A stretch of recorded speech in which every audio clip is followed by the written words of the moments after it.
All right. Welcome, everybody, to the first ever episode of the Low to Echoes in the Atrium podcast. My name is Nico. I'm here with Lippin. Say hi, Lippin. Hello, library. Hello, Discord. We are two of your Discord mods for the Discord server for the Library of the Untold YouTube channel, starring our holy father, Joey Phipps, whose efforts we discuss here as we are disseminating and unpacking his videos piece by piece to compare and contrast with our own associative ideas. And for specifically, the community, the YouTube community, the Discord community, we're here. We're going to post all the episodes as they come out, and then everybody's going to have the opportunity to jump in or comment, or we'll do a live chat stream, something about it upon request, I guess. Yes. Other Discord mods that you might encounter on our podcast include Crispy Continuum, I think, Spooky, Kregon, and Cosmic. We will be here alternatively back and forth doing our thing. Sometimes Joey might pop in just to drop a bomb on us and leave. But yeah, so our goal here is we're going to rewatch the videos and break them down and ask a bunch of questions and, discuss. Is that good, Flippin? Sounds good to me. Yeah, I'm pretty excited. I can't wait for like the unfolding process to come in terms of eventually having the other Discord members come up on the stage and sort of unload some of their commentary. Yeah, right. I mean, that's the whole reason we are part of this Discord community, is so we can discuss these ideas together. That's the whole purpose, right? Yes. And I think, there's a lot of text unleashed on the Discord chat in the Library Atrium, and it needs to, I think, gain a little bit of voice, right?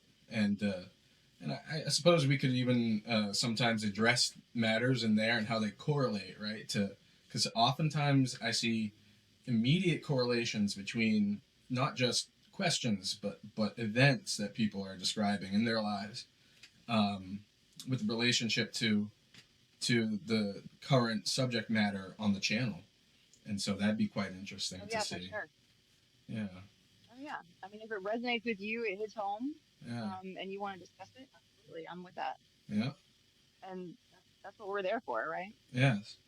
Well, I was just gonna say, I can imagine either of us even doing maybe like a solo run or something with somebody else where it's you and one of the other members, or me and one of the other members, and it could be very it could be interchangeable. It can be very fluid, right? Oh my God, let's get crazy with it. Let's go freaking crazy with it. Yeah. I don't even care. Yeah.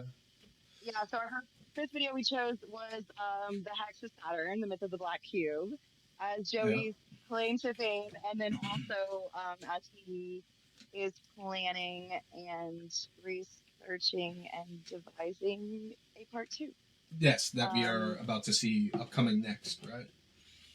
Upcoming soon. I can't tell you that it'll be next, but I can tell you that it's soon, and that's all I can tell you, and I can't tell you anymore. Joey doesn't even know exactly what the next episode is. Sure. So it's fine. Right? We did that, didn't we? Sorry, go ahead and play. I mean, I think it just speaks to the richness. I mean, right off the bat, we have to get so many establishing things out of the way, like the nature of all these things, the sort of disorganized mess that it's all in.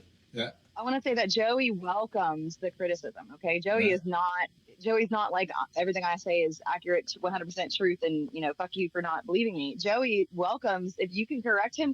He doesn't mind. Yes. Don't be a dick about it. Right. Obviously, don't troll him in the fucking comments.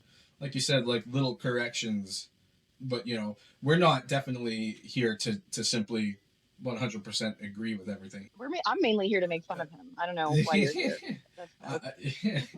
I'm here to bounce off of that and help sort of be your wingman in jest. Oh, wingman. Perfect. All right, hit play.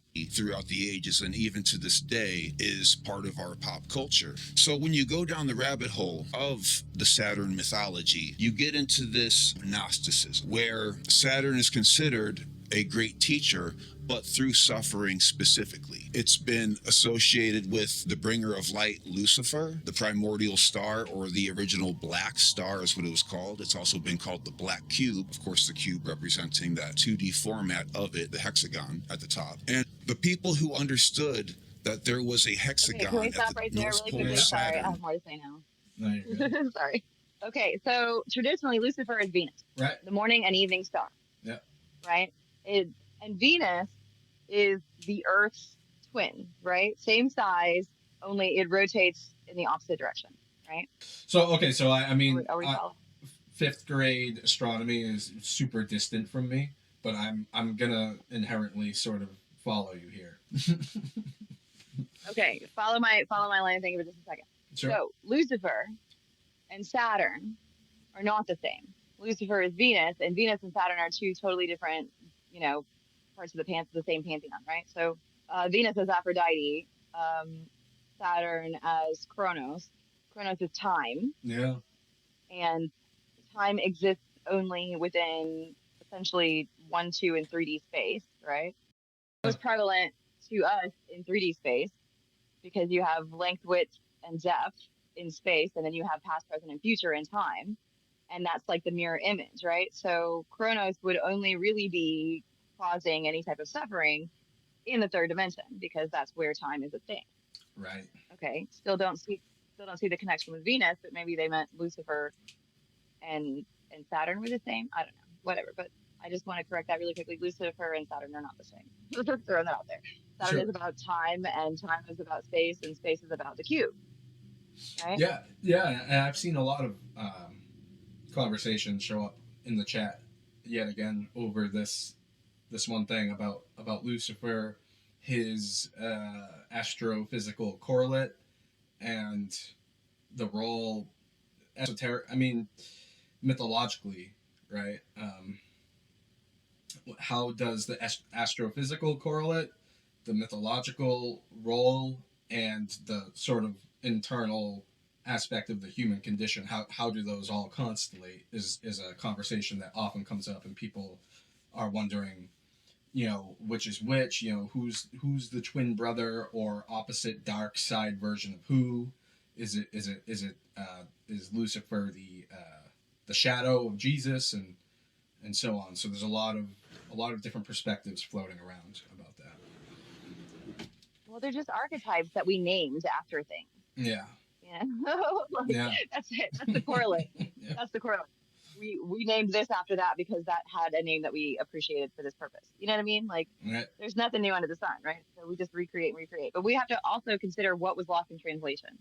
Yeah. Somehow language, as words are born, inherently describe the human condition. First and foremost, before new words are born that describe things outside of it, like more complex sort of relationships in terms of on the societal scale, but also like technologically speaking, a lot of words that are born out of that context have less and less, the more out there it is, the less it has to do with our inherent condition biologically as humans. But some of the first words to hit the map, I'd say, of the mental map of the human mind would be defining concepts that are deeply innate. And so, yeah, like you said, some of those words, well, not some, pretty much all of those words are going to be imbued with some kind of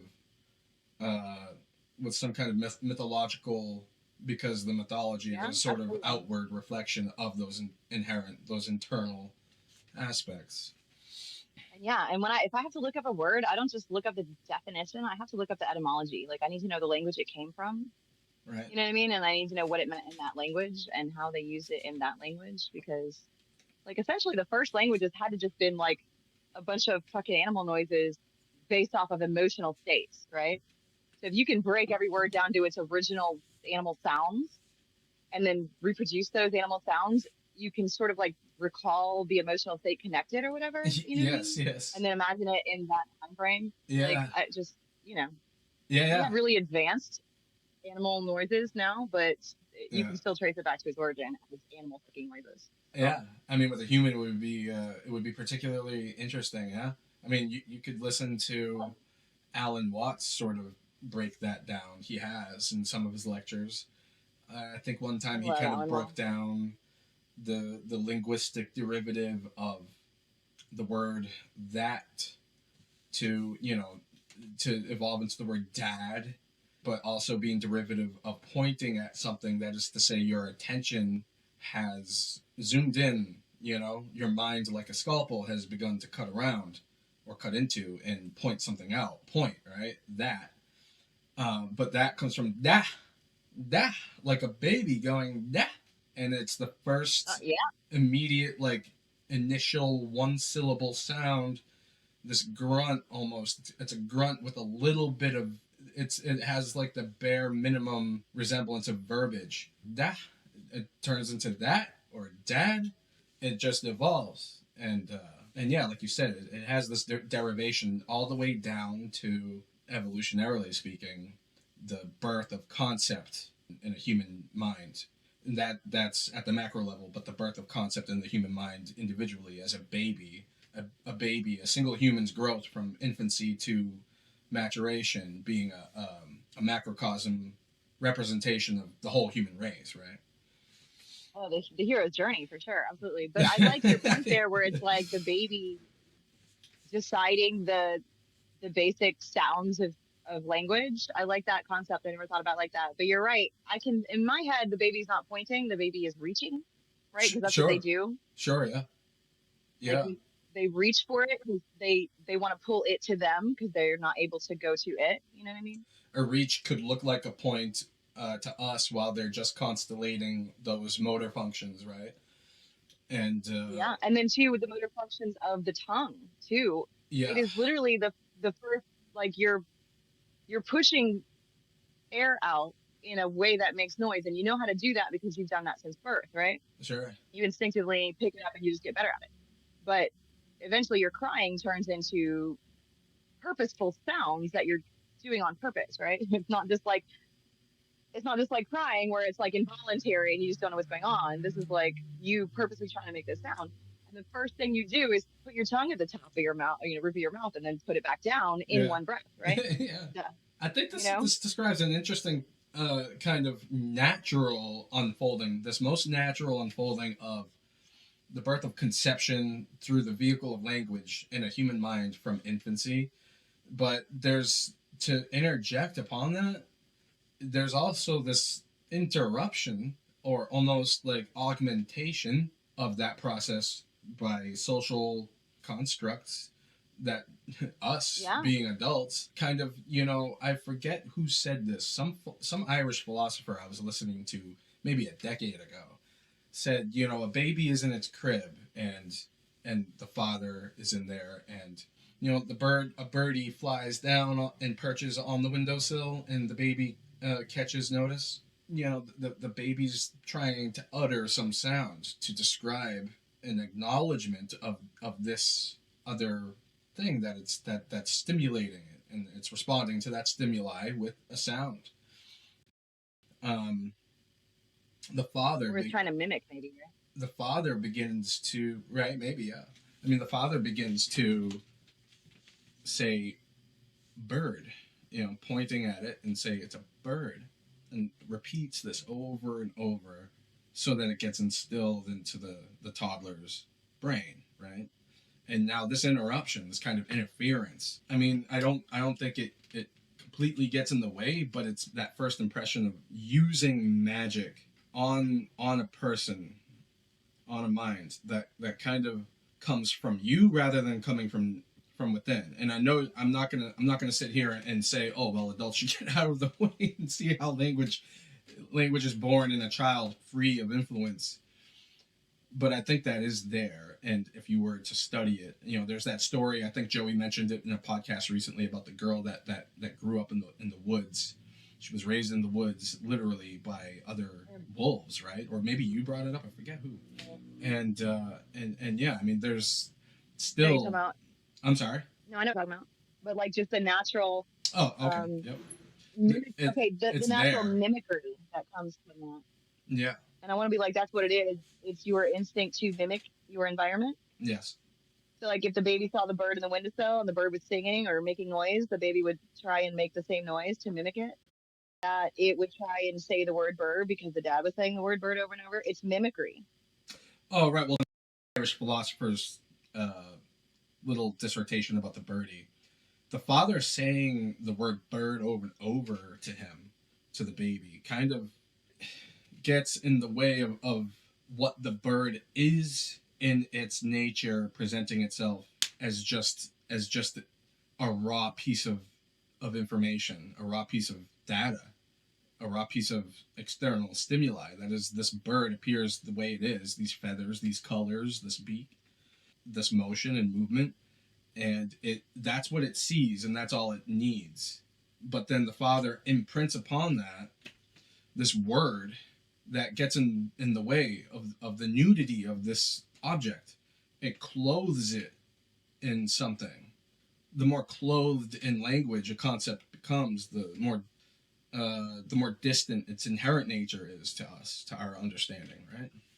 It's so strange. The more we define it, the less it can define itself. Yeah, because it's an attempt like to understand.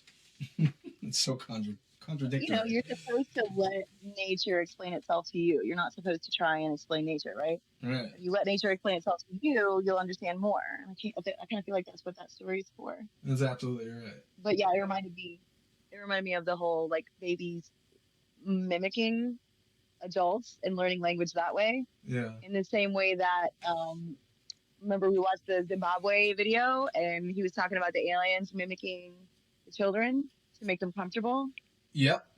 So, my that's God. Part of our algorithmic programming is the mimicry. Hey, there's an aspect with that. I mean, a clothing concept with words. You could say. I mean, perhaps I'm proposing now that these entities, as they appeared before these children, uploaded that information without words, without language. It was a wordless transfer of understanding, a wordless transfer of information. It's innate information passed on just in the nude.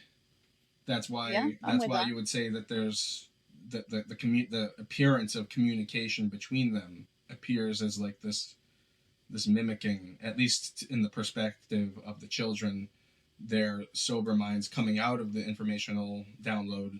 That's all they're able to sort of, that's all it resembles to their understanding, post event. And likewise, I want to say we could also connect it into the Saturn scenario, because we like our myths and our scientific explanations of cosmology to sort of mimic our lifestyles, right? So everything is personified. The planets are now people, and they have arms and legs and sexual appetites, and and it helps us understand. But because it mimics our lifestyle, that's sort of like pre-programmed into our nature to be fascinated and captivated by mimicry of nature in and of itself. Like back to the magic thing. If you put a mirror in front of a baby, that's magic as fuck to them, and they will just be yeah. Confounded. Same thing with a cat. You put a mirror in front of a cat, and the cat is confounded at this thing that dares to mock it. Yeah, completely astounded. What you just said a moment ago kind of raised this inquiry with me that, when and I don't know if you want to get back into the video after this, or if you want to interject and then get back in the video after this, but we're only like a minute and 30 seconds in. What you just said kind of made me think of this. No, I mean, we're both the culprit here, right? We're both the culprits. It made me think of how, so like you said, arms and legs and a digestive system, is this an attempt, because I always like to look at it from this perspective, an attempt to close the gap between the divine and the mundane, and say, make it more relatable so that we can relate to it more, so that it's more available to our acknowledgement, right? But cognitive understanding, is right, or even just cognition, right? But is it really that? I mean, can I really reduce it to this sort of feeble attempt at closing a gap that you never could really close completely?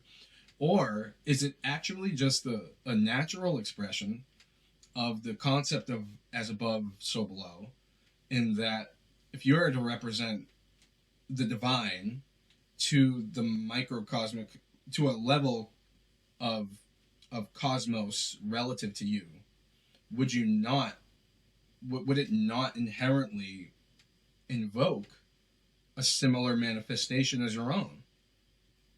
Which I think, I want to be like both. right. I mean, like the opacity of I want that. to be like both. I mean, it I kind want to of be like both because yeah. the scientific structure of the cosmos is, yes, as above, so below, a fractalized representation projecting out of our subconscious of what everything is. Yes. No. But I want to be like also our description, our science of exploration of it, our, study of it or whatever is also personified via our image because that's how we like to understand things.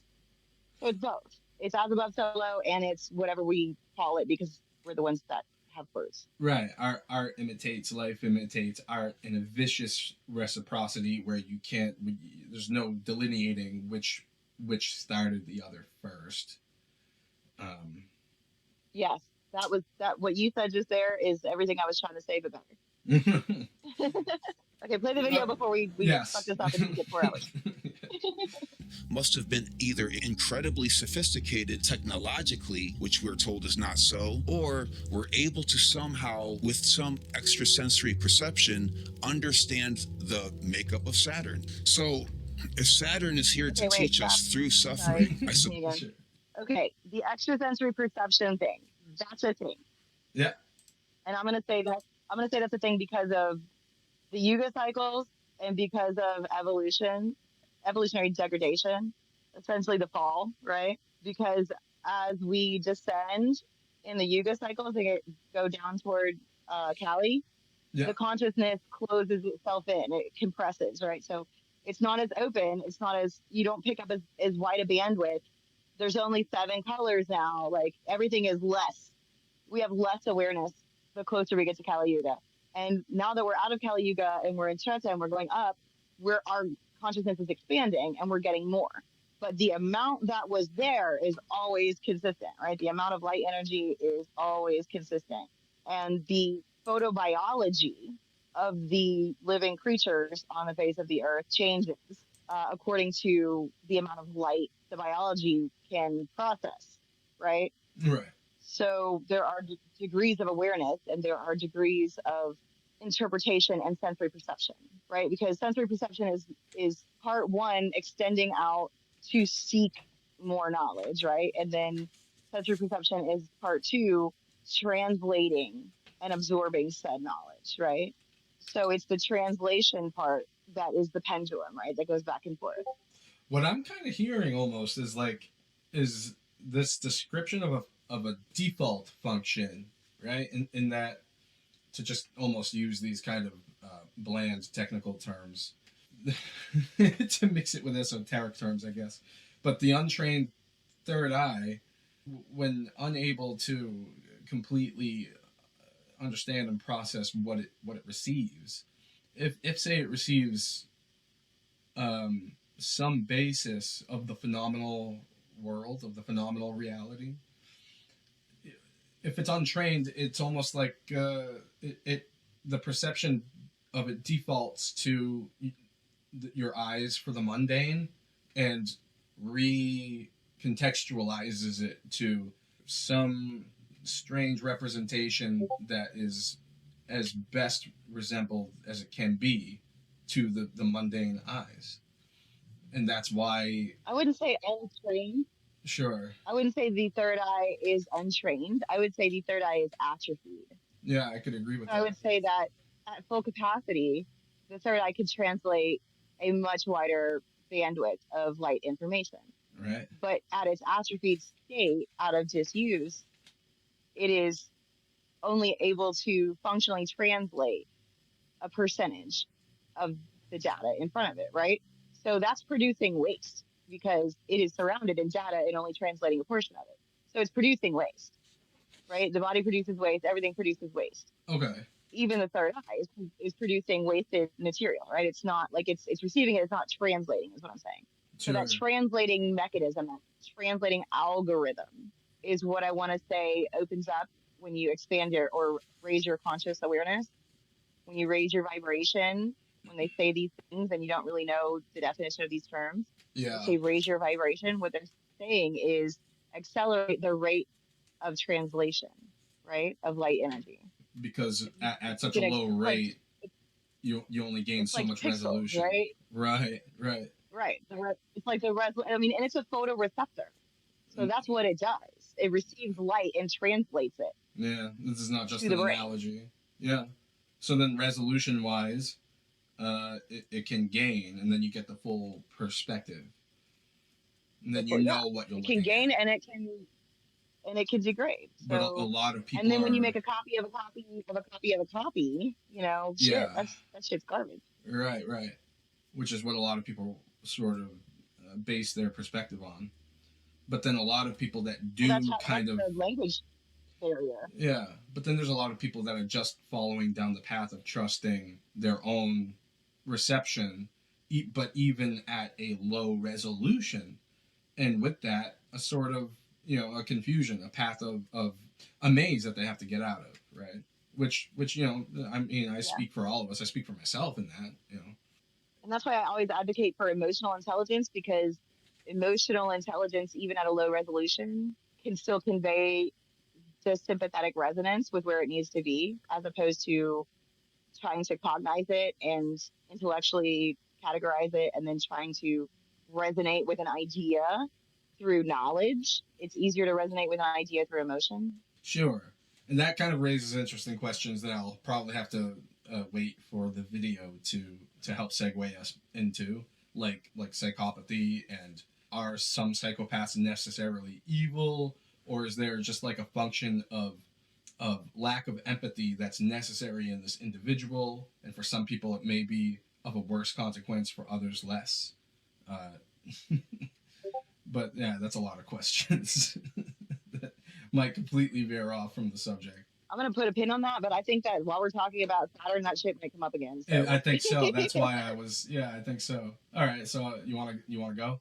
You want to go ahead on it? Yeah. Suppose it's not necessarily an evil force, but there is a price to be paid. The mythology that ties to Gnosticism seems to point in the direction of a sort of demiurge, or in Latin, the demiurgos, which is basically a deity decided to create a universe of its own, therefore creating a flawed reality. Like if you were to create a video game and you get one of the zeros or ones wrong within the coding, the entire game will be flawed. And this is what seems to be, in a way, responsible for our messy physical reality. If this is so, is this something that is objectively real outside of us, or is it something that we project, or could it be a combination of both? Could it be that our reality is indeed a form of a syntax error that is somehow projected by Saturn as a being itself? And if so, does that mean that despite living within this flawed reality, we are still endowed with the divine spark? We seem to have God consciousness within animal bodies. So there seems to be a rift between the animal body and the God consciousness. Going back to the video game metaphor, even though the video game would be flawed, there is still the spark of the original author's purpose within the characters of the game, limited to the five senses, the five physical senses that we perceive reality through, of which we know is very thin compared to the actual spectrum of reality. Could it be that what the Bible described as original sin, synonymous with this idea of living within a flawed reality? But how does that make us living in a form of a school? And if we are indeed part of this flawed reality, that means that anything that is not in alignment with divine source should be wiped clean and start over, maybe from scratch. But however, this hasn't happened as we still live in this reality. How can it be so that if we live in a flawed, messy physical reality that doesn't actually represent true existence, how is it that we have been saved from being wiped clean from this hard drive? And that is where Christ seems to step into the picture. Now, this is quite a bit to unbox, and I realize that, but the evidence is absolutely staggering, whether it be mythological, scientific, or numerical. When you connect the dots, it seems as if there is something very strange and very otherworldly and divine happening. Does that beg the question, now that we have been saved, are we now responsible for transforming our reality into heaven, paradise? What can mathematics and astrology and religion and science tie together with this particular shape? This is Metatron's cube. As you can see, it is a hexagram, just like we have at the North Pole of Saturn. You can see that it can be viewed as a cube at the correct angle. That's why it's called Metatron's cube, a two-dimensional form of a cube. Thus, Saturn, throughout the ages, being called the black cube. So let's start off by talking about Saturn itself. We know that Saturn is in position 6, and according to the source of our solar system being the sun, and Earth is in position of 3. We just recently rid ourselves of Pluto, which comes in at 9. It also has been discovered that Pluto actually does have a magnetic field despite its size. Technically making it a planet, but I mean, how many times do we want to go back and forth with that? But that 3, 6, and 9, those numbers are interesting. Anyone who is a fan of Nikola Tesla, the Holy Trinity, or sacred geometry understands that divinity seems to have ties with those 3 numbers in a very deep way. The connection between Saturn and the hexagonal black cube was not taken seriously by our modern age until 1981, when a scientific breakthrough changed everything.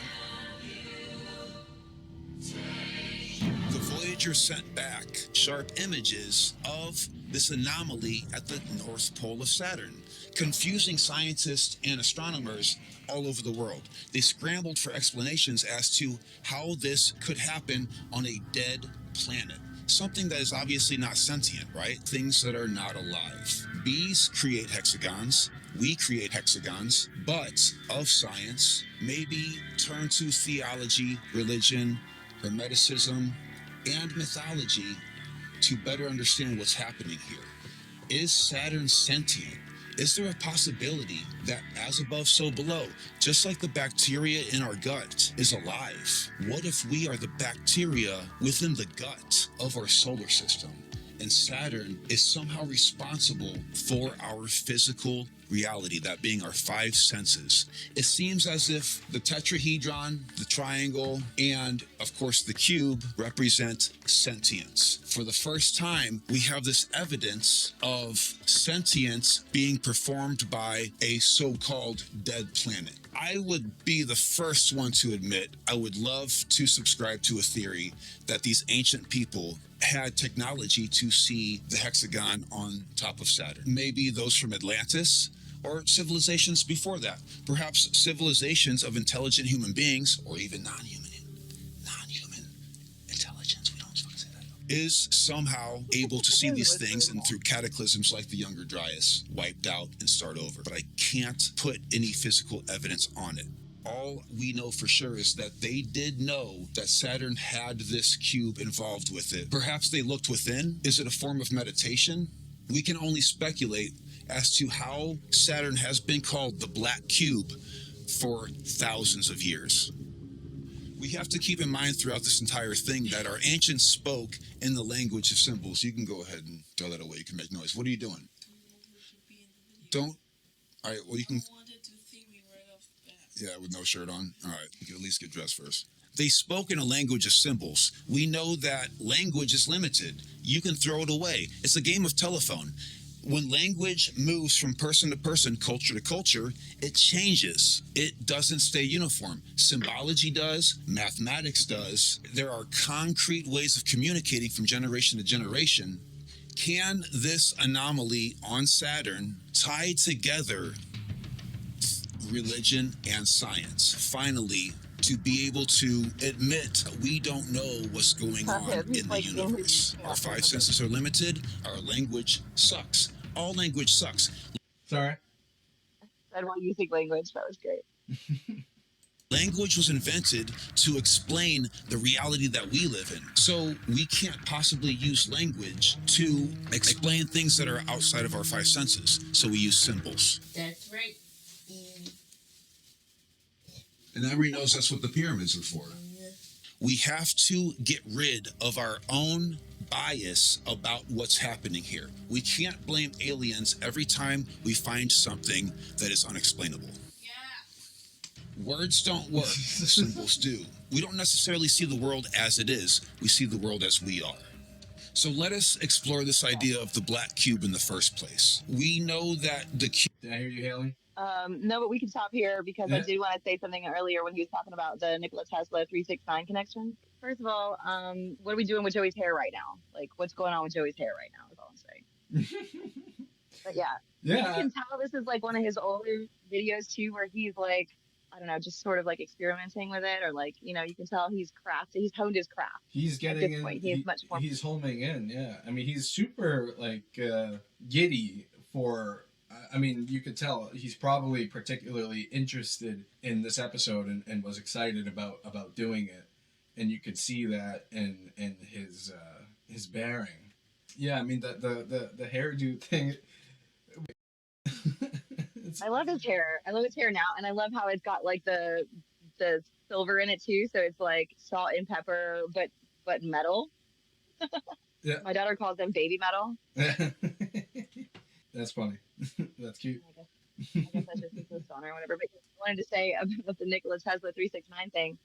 So because we're in the third dimension in our waking state, the echoes of our reality are going to be especially interconnected with our double and our trine, right? Yep. The double is, you know, the polarity, and then the trine is the unity. Okay. Does that make sense? Yes. And by the way, I'm taking notes from you. No, you're fine. I wanted to make that clear in that it correlates with Saturn in that when he was talking about the five senses, Saturn's chakra is the Muladhara chakra, right? The root chakra, the one that points directly down into the earth, the negative end of the magnet that is the chakra system, right?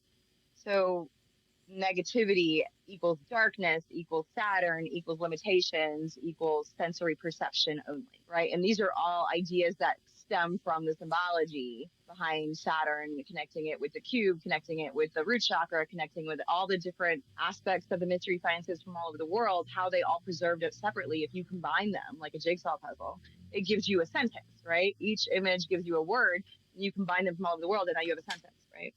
But I do want to be like, 666 in Hebrew is something different than 666 in English, right? So right. If Revelation had initially been written in Hebrew, you would take that number and apply it to the Hebrew alphabet system, you know, and get different letters for that. But it wasn't originally written in Hebrew. It was originally written in Greek. Yeah. So you could take it back to the Greek system, which is stolen from the Egyptian system, which is a collaboration with the Hindu and the Sumerian. So now it means something totally different than it probably meant to begin with, or it was recorded as a cipher that was very commonly known in that era. But to have preserved it, I don't trust a whole lot of the New Testament as far as historical record, for lots of reasons, but whatever. But the Septuagint and stuff, like, you can go back into the older books of the Old Testament and you can relocate them in the Sumerian. So like Noah and Samson and all of that, that's in the Sumerian. That's older than the Bible. So yeah, that shit checks out essentially as far as myth. Sure. I mean, yeah, when going back as further back as you can, it gets difficult, right? Tracing origins to credibility. When it comes to the New Testament, I'm like right there with you on that. I mean, when it comes to, and you know, I mean to be like completely respectful to everybody, to the beliefs that people possess, but I do in my own history of coming out of my Christian background, I observed in that process what to me seemed like little what would you say, clues, indicators of a sort of snake in the grass, you know, in terms of the author's kind of inserting specific motifs at exactly the right places. Like it's more of a focused narrative, you know, it has literary beats to it more so than the Old Testament. You could say Vatican propaganda. Right, exactly. Right. I mean, yeah. You could say Vatican propaganda. I mean, Yeah, it's a sensitive thing, I and mean, I don't have the I don't mean to be offensive right. either. I'm Sure. not trying to be offensive. Yeah, I guess the more Everything, careful we everything are. comes out of my mouth is my own. Yeah. Sorry. But yeah, Yep. No. Same. everything comes out of my mouth is my own opinion, only my own opinion. But No, I also, totally respect that. this is our podcast, and if you want to fight me. But No. I think I have read no, I've read texts older than the Bible. and I would too if it came So down to it, and I wouldn't want to. I wouldn't want to reckon with you on certain things because I completely work off of intuition, as you know. But I mean, I think the beauty of the dynamic between your style of approach and mine is unload this sort of verbose process of being careful within these guardrails, and you're going to sum it up for me in a raw way that kind of gets right down to it, and I think that's pretty cool. oh, thank you. Yeah, no, I'm super raw. So if I hurt your feelings, let me know. And if there's an amicable solution, we'll come to it. If not, I apologize. That's all right. And we're both available in the Discord for viewers who need a little extra clarification from us. Oh yeah, you can hit us up on the just send us a message, but whatever. but for all that is a concern, it's a safe place. Like we're totally non-judgmental. I know Discord, like a lot of people are turned off by the idea, but we're a chill group. Don't join. Oh, for sure. Absolutely never join our Discord, please. Oh yeah, no. Just We don't have do room it for anymore. Please don't. Yeah. Like, the doors are closed. I want to be like the content that we talk about is not something you can have a regular conversation with anybody in a random setting. Sure. If you want to talk about Saturn, a lot of like normies are going to be like, what the fuck are you on about? But if you talk about Saturn in the Discord, specifically for the Library of the Untold channel, you're going to get a shit ton of responses. You're going to get a shit ton of images and books, links, websites, and all that shit. Like, people are into it. Right. And there's not a stupid question. There's so many different levels of growth on the platform that there's somebody smarter than everybody. You know what I mean? So somebody has the answer to every fucking question. It's beautiful. Yeah. To that effect, I would hope that these others that are going, oh, what the fuck are they talking about? I hope that slowly turns into, what the fuck are they talking about? And sort of get curious. And if you do the research specifically only to prove me wrong, yeah, you still did the research. You're getting into it, and it's gonna contribute to this Hegelian dialectic, and hopefully some synthesis is born out of it, right? Yeah. Beautiful. And relationships as well, Yes. Connections, genuine connections. Right? And then the other thing I wanted to say too before I forget was that he made the connection with Enoch, right, in the video. He's like, with Enoch, put up the Enoch, right? Yeah. And that correlates to what we were talking about with the Bible and how it's been translated and, ripped to shreds over the years, and the propaganda put in, and then some other stuff taken out and all that shit. Enoch used to be the first book. It was before Genesis. Yeah. Because Enoch predates Moses. We like to forget that Moses was, trained with the Pharaoh's kids at, fucking Alexandria, but whatever. Enoch was seventh from Adam's generation. So Adam obviously not being the first man ever, but, the first to record history or whatever. So then Enoch was like their Toph, essentially. So like Edith had Toph, the Hebrews had Enoch, and it was the same fucking thing, right? Yeah. But he recorded shit that there's no way, even with our tech today, he could have known. And it almost has like an Edda Dorpa feel to it, the Book of Enoch, where like this has got to be some kind of fan fiction because there's no way, but it's all like it was considered actual recorded history in Jesus' time. Yeah. Like he studied the Book of Enoch and quoted it, like everybody in that time, that was like their Bible, I guess. But then it wasn't until, the Vatican and shit that they decided that the masses shouldn't have that information. So we didn't for the longest time. And then there's an even deeper conversation about what the nature of that transformation is. What is Metatron that Enoch becomes? Rather than thinking of Metatron as a character, like the name of a person, it's more like a state. I feel like it's referring to a state of being that he's reached, right? Yeah, Metatron is the Christ consciousness. Yeah. So it is when you have unified all of the fractalized versions of your lower mind and decided and realized and opened up your chakras and surpassed and transcended the individuation process. Once you've done all of that, your unified consciousness, the Christ consciousness, that is the Metatron. Okay.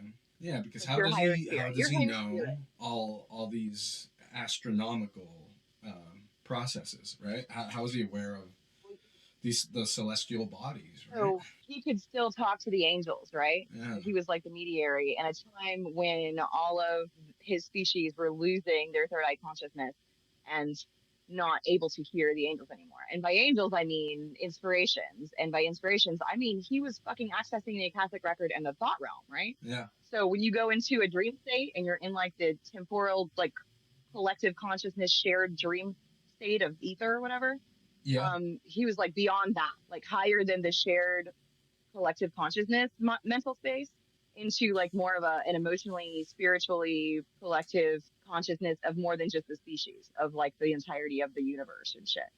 So like the primordial cosmic background radiation type deal, right? So he's in that level of vibrational processing of translation of data, and he's like writing it down because he's watching the people around him just directing consciousness.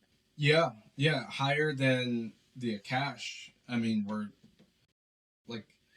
like a spectrum of evolving uh, simplicity and complexity.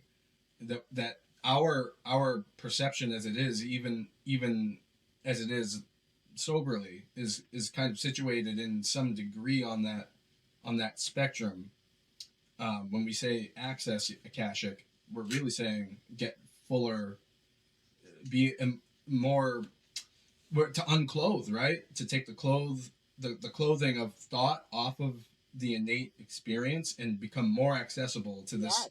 this already existing world within, right? That's why they call the chakra the flower, because it blooms. You Right. open your sensory perception up more. You're receiving more light energy, and you're translating more light energy of what's already there. So it's not like you're creating new information. You're just processing more at a higher rate, faster, and more efficiently. And then what you? It's like you maximize your or not maximize. It's the wrong. You synchronize, right? You fully synchronize to the entire, to all frequencies of the Akash and transcend it, become beyond it, and that's what becomes sort of pure consciousness. And in some way, Eventually, yeah. what we're I want to be like, describing eventually that's what happens. the Akash as But I want to be like, it's baby steps. Like it's baby steps. Like it's like a TV, right? So, as you're born, you can pick up 2 channels, right? And then in your adolescence, you can pick up 5 channels. And then in your 20s, you can pick up 7 channels. And then just as you work on your introspection and your growth, and you cancel out all the ego personality traits and labels that the world gives you and all these ideas that were pushed into your brain to confuse you, and you start to let the world talk to you and the universe tell you about itself and absorb and introspect and all that, you open it up more, and then now you've got fucking 37 channel access, right? I don't And then want if to. you can get out of the body, Yeah. sorry. No. No. Yeah. Go ahead. And then I was gonna say, and then if you can get out of the body and still like remain, in control and conscious in that point, you can have, 100 channels. You could have unlimited channels. You'd never have to actually leave the TV ever again. You know what I mean? Right. I don't want to jump the gun on viewers, and I know it's going to be a variety of levels of exposure.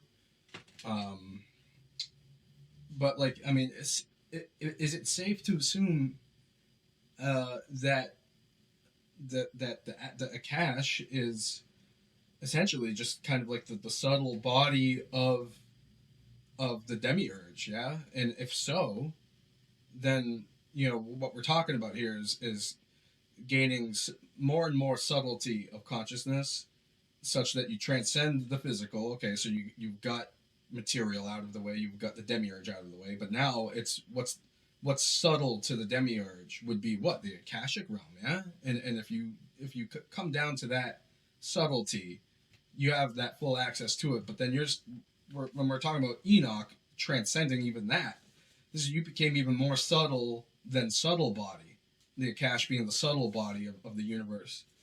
Well, Enoch became more subtle than that. That would just be talking about like some kind of process of becoming pure conscious of the pleroma, really, right? Well, and I want to be like, too, the majority of the time that Enoch was, stargazing and traveling and doing all his, exploration and talking with the angels, he was out of body, right?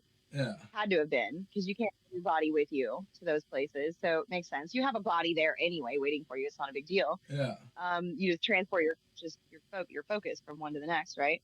Um, and I feel like they could do that a lot easier back then because the oxygen levels on the planet were much higher with all of the extra trees and shit they fucking had.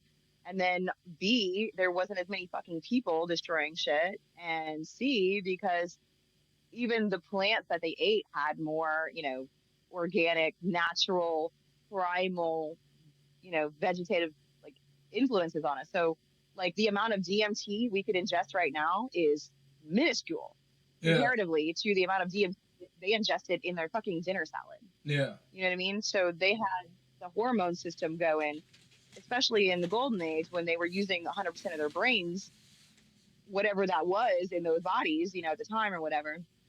But then like the cycles come around and it's like every once in a while you have to take the snake out of the tank and completely clean out the tank, like rinse it the whole fucking thing out and then restage it and then put the snake back in.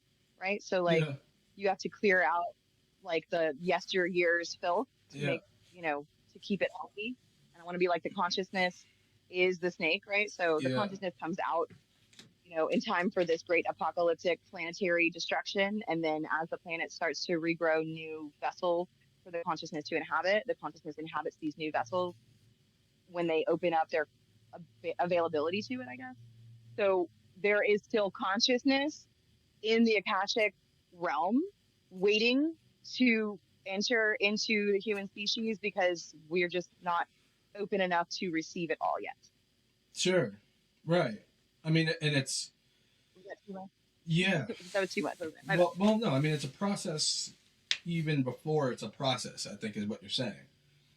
Because like Oh, absolutely. for Enoch, you just get these brief like 2 lines, right? And unless we're talking the apocryphal book, but in the original as it stands, you just get a couple lines, and we're just sort of blasted with this completely insane idea, and then it just moves right along, And so it's almost like for a reader who's not inclined to the symbolic world, a lens perception for the symbolic, it kind of reads like, oh, Metatron goes to have, or Enoch goes to have, a tea party with some celestial beings and gets promoted to the title of Metatron. Described as like this little event, right?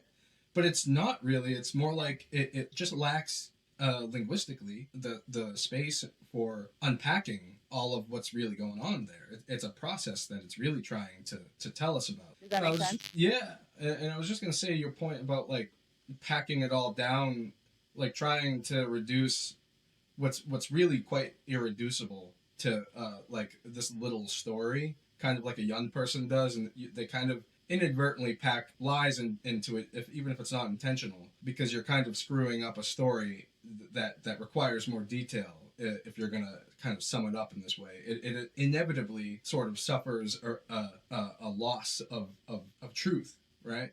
The significance of, like you said, these attributes that are really being pointed out, such as chakra and just these physical, not astrophysical, but like subtle correlates, right? They're kind of insignificant standing alone, right? Like the greater significance, the greater mystery is in the process between those attributes, like how they dance with each other, how they complement each other, right? It kind of reminds me of 2001 going through the portal. It's not really a journey. It is, but he's receiving information, right? I feel like that was Kubrick's description of what Enoch went. Not to veer off into 2001 too much. And the only thing that you cannot see is the future, right? Yeah. So which was it that the angels taught them to see the past, or that they taught them to see the future? Or was it that there was a neurological link between them and the outside of time where they could do both if they wanted to? Right. Because the consciousness was at that point and people could still utilize that portion of their third eye to where they could transport their consciousness outside of time and then view whatever they wanted to view, because Right. that's an availability of the higher consciousness. I don't And know if that's I'm just taking this something out that, of context, but like when you say the angels painted the eyelids, that sounds just right off the bat to me like a process of putting a veil on, or the opposite, sort of providing a lens filter, you know? Or I guess a I like filter that. I like is that word. talking about a veil. But if you So said, yeah, the veil and the filter are the same thing. yeah, 100%. And my thing too is, okay, so if the painting of the eyelids, which was probably only left in there and translated that way specifically to make it sound like makeup, which was mm, popular sure, amongst the Egyptians and the Greeks, right? yeah, If you take it as a veil or a filter to see the world through, can you apply that to the third eye? yeah, So essentially, they had utilization of their third eye, or he gave them a veil over their third eye, and somehow they could see less now, or whatever. But I want to be like it's third eye relative and not anything to do with makeup, yes, yeah, that because much I that just would goes back to your definitely, point. yeah, That's just me commenting on your point about how it's more important to look at the connections than it is to look at the individual things. But I want yeah. to be like, look at the individual things that they were, accused of teaching humans before their time, and then combine them and add them to, the elemental nature, earth, air, fire, and water, which category they fall into, and then which chakra that would correlate with. You know what I mean? And you can pretty much chart like the development of the consciousness if you keep track of that shit. Yeah, yeah. Without context, a lot of like statements or linguistic expressions or phrases kind of have a double imposed meaning. That is to say, it could mean either one thing or its opposite at the same time until contextualized, right? And it's all just us, guessing and throwing animal sounds at it anyway. So Yes, right off the armchair. Cube in a lot of mythologies represents the limitations of the human body, whereas the circle or the sphere seems to represent the subtle energies of the divine. We know that within a macrocosm, spheres form naturally due to gravity. Whereas the carbon atom, of which we are all made of, seems to take on a strange configuration of cubes and hexagrams. How is that possible? If the cube represents the limitation of the human body, that is the ox that is to be tamed within Zen mythology, how can we be taught to transcend this animal form into our subtle divine natures? The answer to that question, unfortunately, is suffering. And that's where things start to get a bit dark, because we don't learn without suffering. In fact, suffering is the catalyst of all invention and technology. We essentially chase comfort.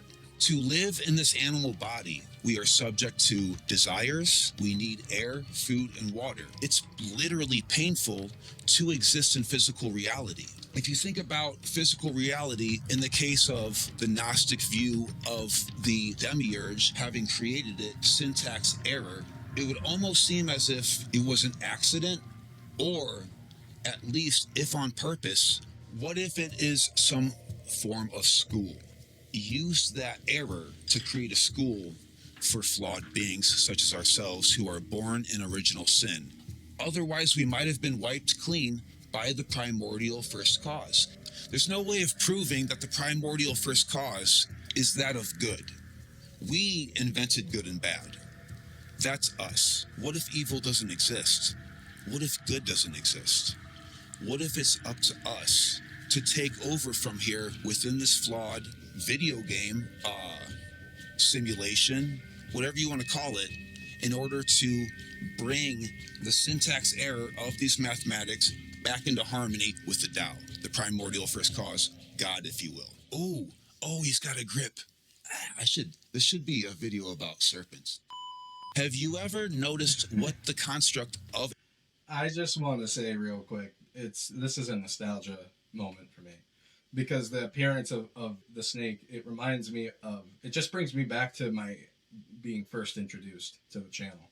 Oh, really? Yeah, it might have been like my third or fourth video in, but I do remember when this came out new, and I may or may not have joined the Discord initially by that point, but I just remembered I'm definitely subbed if I haven't already. I'm subscribing now because the dude is sitting here explaining Saturn to me esoterically with a fucking serpent wrapped around his neck. You couldn't get any more appropriate. The snake is actually really kind, unless she's hungry, in which case she's less kind, but still, still very chill. Yeah. And she's shedding right now, so she's kind of grumpy and cold and cantankerous, but Sure. she's cool as shit. She's a little bigger now too. Sure. And I hope was okay during the recent storm I heard kind of rolled through there in the past week or so. Oh, the hurricane. Yeah. So yeah. So the hurricane, it made it rainy and windy up there, but that's about it. It was mostly in the south that they got like trees down and like a bunch of shit going on and not too much thunder and lightning. I had a friend whose snake died. His name was George, short for Jormungandr, and he died in the middle of digesting a mouse. A storm came about, and the lightning kind of, I guess, scared him, and he choked to death. Oh, no. Yeah, or whatever it is. Maybe not choked. Yeah. Whatever it is that happens when they panic and they're in the middle of eating. You know what? That's funny because she got out of her cage last weekend and was hiding under a lampshade. Yeah. And that was during the hurricane. Yeah, it was probably a storm. That makes sense because the vibrations would affect her. Aww. Yeah, they don't like it. Yeah, his snake was really cool. I loved him. I want to get my own. Sorry, I had to interject on that because it was a super nostalgia moment for me, although I try my best not to get too attached to that. It's a badass moment. Absolutely. For sure. And I remember you watching it for the first time being like, this motherfucker really has a snake around his neck. Like, what the fuck? Yeah. A ball python, to be quite specific. Joey. Yeah. Classic Joey. It is. You got to know that from the start. I have to tell him that he needs to have the snake in the part 2 video. For nostalgia reasons. Yeah, I'm definitely. Yeah, tell him. I miss it. I miss seeing the snake. I don't think I know the snake. I don't think I've ever heard the snake's name before either. Maybe he's uttered it in previous videos and I just wasn't paying attention. I'm going to be like, that's probably solid. He probably has never said the snake's name before. Now that I think about it, I don't remember the snake's name. Might as well keep up with that going motif. You could just remain I know it's a she, though. The mysterious, nameless serpent. Baby mama. The snake of Hexagon. Let her rip again? Yeah. A carbon atom is. It is 6 protons, 6 neutrons, and 6 electrons. Man, when this thing's 8 feet long, it's going to be a little bit more of a challenge. This 666 combination is what drives a reaction of chemical elements into our DNA sequences that become the building blocks of living, breathing form. Perhaps, like the Bible has stated, we are truly born in original sin. It seems to be a form of divine nature, consciousness, congealing itself into physical form. But is physical form a mistake? Oh shit, he's got the cable too now. Okay, cool. All right. This is going to turn into a 45-minute video. If we turn that hexagon of the 3 sixes back on its side where it can be placed firmly on the ground, it is a cube. What happens when we unfold it? We talked about the sacrifice of Christ. Anyone who in grade school create a cube out of paper knows that it starts with a cross. This makes me wonder about the symbology of the cross in the first place. If we know that Jesus entered our reality to save us from the flaw, wouldn't it make sense that to share that message to the future generations, we would create what I call an allegory? Well, what everybody calls an allegory. A euphemism, a metaphor. He left his body on the cross, black cube, and transcended his animal form, leaving it behind on the cross. His spiritual nature was no longer bound to the material world and free from the limitations of the black cube. Not that he ever was in the first place, by the way. He had transcended that shit in this reality, which maybe should be our goal. Christ was crucified between 2 thieves. This is interesting. Nothing in the symbology of the Bible is on accident, by the way. What happens if we unite these opposites? How would we perceive reality if instead of bouncing back and forth between these 2 thieves, the hemispheres of the brain, we have a total synchronization of the opposing forces to unite the opposites of the cross, as Carl Jung would put it, to unite the opposing forces of the opposites. to Okay, you hold want to the stop right there because tension I of the will give you the pulse. hermetic Christ. version of that. Okay, so the cross of the tetragrammaton is the yod hey vav hey yod hey vav hey. So yod at the top, and then to the left arm is hey, and then to the bottom is vav, and then to the right arm is hey again, right? So hey, the first hey is water, and the second hey is earth. The Okay. yod is fire, and the vav is air, right? So that's the elements, right? Earth, air, fire, water. So Earth, hey air. ya I mean, hey technically, yod. So hey yod is referring to the four basic elements of reality of the cosmos. yod, hey, vav, hey, yod, hey, vav, hey. So yod is fire, vav is air, and those are the two masculine energies, and they are the top and bottom of the four pole magnet, right? And then both arms of the magnet are both feminine. Okay.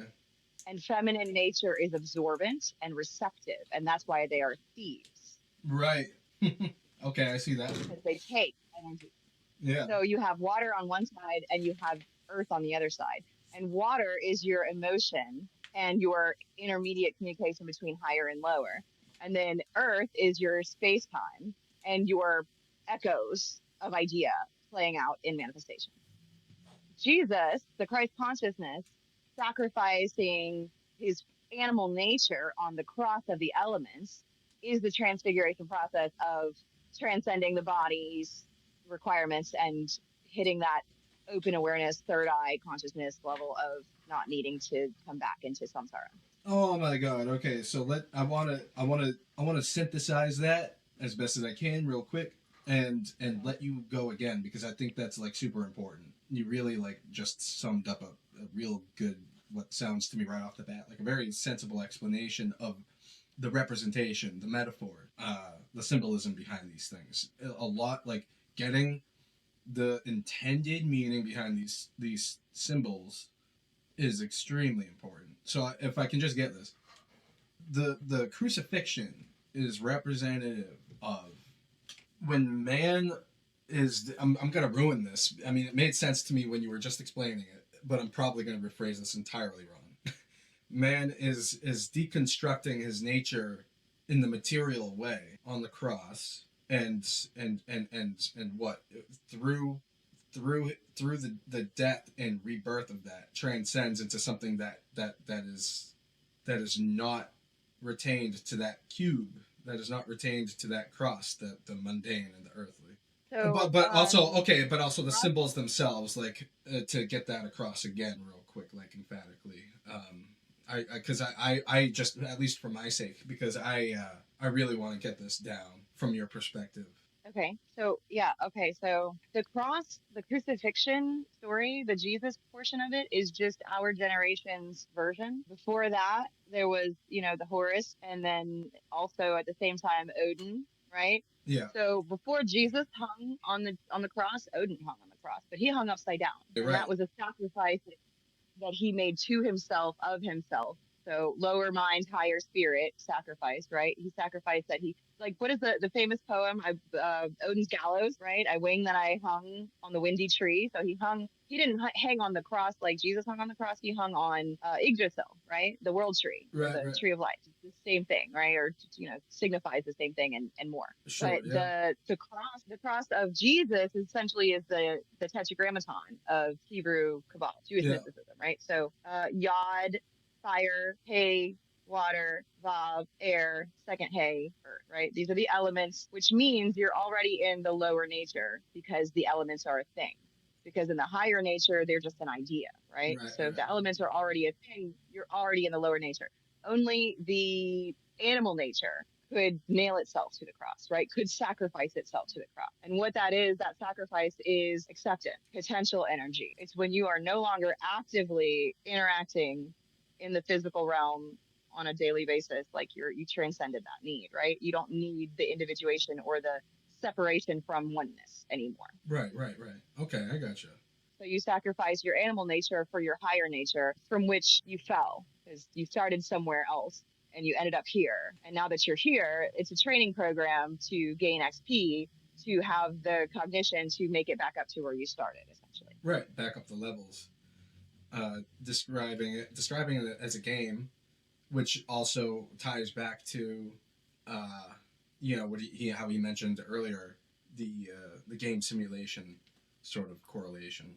So yeah, that's quite interesting. And that's us making synthetic versions of what we're trying to comprehend in our own collective consciousness. You know what I mean? Yeah, it gets. I mean, already thousands of years ago, you have the simulacrum, but now that gets sort of augmented with computational based theories like Hoffman and these other guys whose names I can't quite remember right off the bat. Yeah, anything having to Can I do just say with how like amazing it is that simulations you and said simulacrum? Like, I just appreciate the fact that you said simulacrum because I love that word. Shit. The book The Matrix was based off of simulacra. no, I have not read it. Shit. It's by Jean Baudrillard. It's simulacra and simulation. That's what it's called. And it's Okay. the book that he literally opens up at the very beginning of the first Matrix to take the, pirated shit out of or whatever. It's simulacra and simulation. And it's not even a whole book. It's like a pamphlet or whatever. And it reads like this fucking crazy person in a mental hospital was just writing on the wall. But it's insanely genius. And everything about it is about how essentially everything that we are and exist in today is a copy of a copy of a copy of a copy. And so we actually don't actually exist. Right.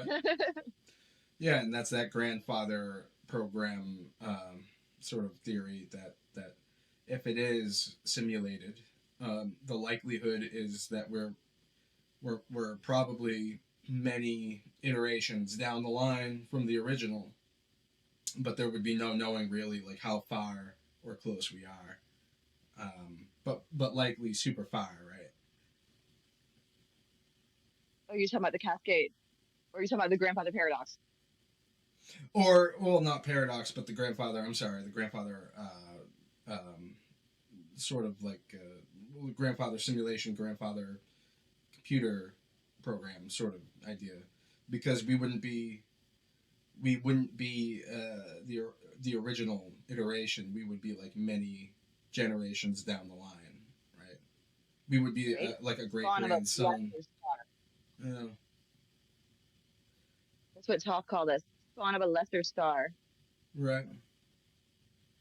which literally just means that we shine less. We are less shiny. Our consciousness is less shiny than those that predate us. But that to me corresponds with the notion of like more or less resolution on scale, especially if the nature of things are ontologically mirrored from the above to the below, Which they are. Absolutely. which they are. So if each pixel can be seen as the whole in a microcosm, then resolution really just speaks to an infinite regress of each layer really being a maximum totality of resolution unto itself, but not with relationship to the next one or the one before it. Yeah, I think you lost me somewhere around resolution. I know I lost myself too, because it becomes like a circular notion that you can only laugh at because it's self-contradictory or self-liberating, depending on the way you want to look at it. Find at the source the end of that goal. Yeah. This notion that Spooky ran by me about like 1 to 33, it never reaches 33. It goes 32, and 33 is really just the next one that it transforms into, because the cycle never ends or something. But in ranting at this point. No, that's a harmonic scale. That's how the Fibonacci sequences. That's how everything in nature is set to this. Spiraling. It's like traps that just repeats on a loop. Yeah. But every loop gains new information from its last loop, so it's evolving as it loops. Yeah. Which is like the most beautiful part of it, because otherwise it would just kind of be repeats of the same thing over again. Also, all would be repetition and in vain. Yeah. It would be in vain, right? Like the pleroma would be a totally vain being, because it's not going over these experiences to produce anything new. It's right. There's no growth from repetition. It's just completely narcissistic. All right, you want to go ahead? Yeah, let's go. Christ ascended the cross upwardly. This is adjacent from the cross section of the T, which is left and right, black and white, opposites. You understand the two thieves now, right? One was innocent, one was guilty. Could it be that the right hemisphere of the brain was innocent? Could that be the message that they're trying to send us all these years later? Was a man named Jesus literally crucified and humiliated for teaching human beings about peace and love? Or are we looking at an allegory that's been passed down through the generations in the form of symbols, just like the pyramids, in order to teach us something that can't be expressed with literal words? This idea of the tetrahedron. If I can, and I'll try to make this quick, I want to just say that my intuition serves me that it's both. With the question of It's definitely both. Yeah, is the anecdote historically true in any way, or is it just there to as a vehicle to serve this metaphor in a literary way? And I think it's both. I feel like it's both. Yeah, because 100% believe that if we found something holy and amazing and better than us, we would absolutely fucking murder it. We would. Right. Well, okay, yeah. Right? From the perspective of the Romans and the surrounding Pharisees of that sect, yeah, absolutely. But from the perspective of the one who finds his own fucking mama, right? Well, sure. If he starts glowing in the living, everybody's gonna shoot him. Yeah, even his own. He's gonna get shot. Right. I mean, even his own, like according to the narrative, anyway. Even his own. Well, depending on interpretations and what school of thought you're coming from, but depending if it's apologetic or not, right? Even the narrative itself is saying that there's contention amongst followers and that maybe he's revealing deeper mysteries to a specific one or two as opposed to the rest. But to remain to the point of like whether it's one or the other and thinking it's both, I would say that's just because there would likely be in reality an actual person who did these things to serve historically for this story to exist, even if it is a complete fiction on its own. Like there would be real life examples which inspired the story. And so what you would have is at least there are people around that time period and area who were having mystical experiences and gnosis and moments of realization, mystical realization to the point that they made waves and perturbed the status quo of what the divine means to somebody at the time. And as a result of that, like you said, became ostracized, but even further than that, crucified for it, right? I think this may have happened many times, like during that time period, and that if not that, there would specifically more to that effect. There would specifically be an individual that would have been called Yeshua the Nazarene, who specifically in that particular area caused waves and had some priests of the Jewish priestly sect at the time go and confer with Roman authorities to get rid of this dude because he's causing us too much problems. And he's gonna dissuade. Yeah, he got fake news, right? That was their version of fake news. Right. So he got canceled. Yeah. He got canceled for fake news. Yeah. And the people were outraged that he kept giving this fake news and that he kept making new YouTube channels, so they just fucking did away with them. Like that's their version of what we would do. But there again, the whole archetype though, like Osiris was betrayed by his brother, right? Jesus was betrayed by his brother, or brother from another mother, right? Yeah. And it's all the same story, just repeating itself. I mean, the Poseidon, Hades, and Zeus had a brotherly, warring situation going on. Like it's all just repeats itself. Yeah, I mean, this makes me think of like the old and make it new. Yes, exactly, and it gets updated over time. Sorry, but it just made me think of like Robin Hood and how you probably have multiple incidents throughout a time period, a condensed time period, which would kind of make it a zeitgeist, right? Where the povert are being uplifted by a singular entity, a hero, who sort of kind of breaks the law on behalf of the law, destroying its own peasantry or citizenry or what have you. Right. Well, the method is irrelevant. Okay. Like the situation, the people, the names, all that is irrelevant. What you're getting is An archetype, there is a balancing agent. Exactly. There's an an archetype of archetypal this motif. balancing agent Right. that is both positive and negative. It's a thief, Right. but it's steals from the rich to give to the poor. So there's a Yes. redistribution of unbalanced energies. Sure. To the point you were And the making hero about is the one who. yeah.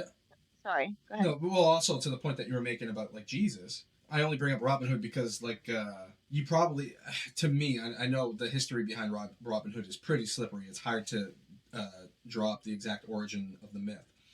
But that's to my point. Like, if you have multiple people doing this, something gains enough archetypal substance to it from people noticing it, to the point that one dude does it so significantly, I suppose.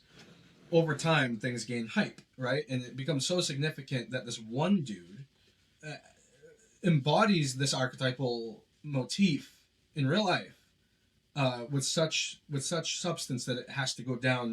Now it has to be completely distilled into like a story, so that the story mythologizes the archetype, right? And I think this is probably what happened with Jesus, where eventually Yeshua the Nazarene, if you know, to entertain me on this, would have embodied an already existing motif of crucifixion by way of cancellation, such to the point that by the time this guy does it, it was so significant and caused such waves at the time that they had to mythologize this archetypal motif with his story because it was so inspiring, because it was so impactful for them in that moment of history, and that impact has had such a strong residue throughout time that it goes on like well to this day. And I know there are great arguments for, you know, control in that regard from the Vatican and so on. I want to be like, that's a really good point about idolatry being a side effect of the human instinctual nature of veneration. Yeah, exactly. So the spirit, the higher spirit, instinctively gives us this energy of veneration, which is not taught to us. You know, it's inherent in nature that you see something that's impressive and you venerate it, in that you honor it, or you hold it in high regard, or you envy it, or you worship it, or you fuck it, or whatever it is. You become infatuated with this thing, right? And that's that spirited veneration that is required for us to look up and try and transcend at all. Yeah. You iconicize it with a symbol. Yeah, you have to have something to look up to. Which the and you otherwise you'd never look up, right? You'd always be looking down and you'd never look up. So you're pre-programmed with this automated algorithm that tells you to look up. But when you look up, it's up to you and your level of consciousness to decide whether you're going to kill it or fuck it or become it, right? Yeah. I mean, how many sort of realized ones per se that came along before Yeshua the Nazarene were sort of put to death, like right on the spot, with no process of effect or impact on the surrounding people of this said individual's life. Whereas with Yeshua, you know, you have a disciplehood that grew. You had this unfolding process. You had a good amount of time to leave an impact such that yeah, like you said, veneration could have been ignited in a way that hadn't been before if many people were sent to the cross to die because of saying something like, "Oh, I'm God," and all Scripture is misinterpreted by everybody, sort of sacrificing their sheep and goats at the what's it called? The food banks, the sacrificial food banks, right, for blessings from God, right? Which upsets him. He's trying to get across that you people are spiritually bankrupt and not understanding what the law of Moses is really trying to tell you. Anyway, but sorry to rant on it. How are you gonna take? No, you're fine. I'm just like, how did you confuse God wants you to give up your animal nature with God wants you to slaughter cattle? Like that doesn't, you know, like what level of consciousness decided this is the translation? I feel like there's an error in that translation altogether. Desperation. Together. Yeah, I think desperation. Yeah, but desperation in the mundanity, right? Like when scarcity. I want to say too, it's weaponized. Yeah, It's weaponized ignorance. scarcity kind of determines, right? Scarcity determines what you worship. You know, what you need. If you don't have what you need, what your body demands of you, those things themselves That's what kind of become your what does god, he right? say in June? What does he say? He says, when resources are scarce, fear is all we have. Yeah, yeah, it becomes your god, and that drives your behaviors and what you're willing to sacrifice, right? Apparently, you're not scarce on food. Otherwise, you're not sacrificing the goats. So there's Right? something you're scarce of. There's something you're bankrupt of, and it's and it's true spirit. And you're it's the currency is wrong. The currency isn't goats, or it's not the blood spilling of the goat, right? It's more like Well, you have to remember too, the animal nature is instinctive and primal and primitive and survival, yeah, right? yeah, So if you tell the animal nature consciousness, um, God doesn't like the animal nature, you need to sacrifice that and stop, you know, chill out with that. The sure, animal nature is going to receive and translate that in a, oh, you want me to kill it? I'll kill it. I yeah, got you. I will totally kill it. You know what I mean? yeah, And that's just our interpretation of it. And you can't, like, what do you do? Like, as higher spirit or as higher angel inspirations, like, what do you do? And you're like, I told him, I told him exactly what to do, and he's fucking making a fire to slit a goat's throat. I don't know how it. I don't. He doesn't fucking listen. You know what I mean? Like they're up there having this discussion. Like you made it worse, you fucker. And he's yeah, like, look, I tried to help. I'm sorry. you know, in my head, that's how it yeah. sounds. There's so much contention behind whether or not it's symbolic or anecdotal of a true sort of history that's derivative but not complete, or is it both? And yeah, I think it's some kind of inextricable, uh, woven tapestry of both symbolic and historical stories enmeshed with each other. Yeah, Yeah, and that's what makes it a puzzle and so intriguing and mysterious. yeah.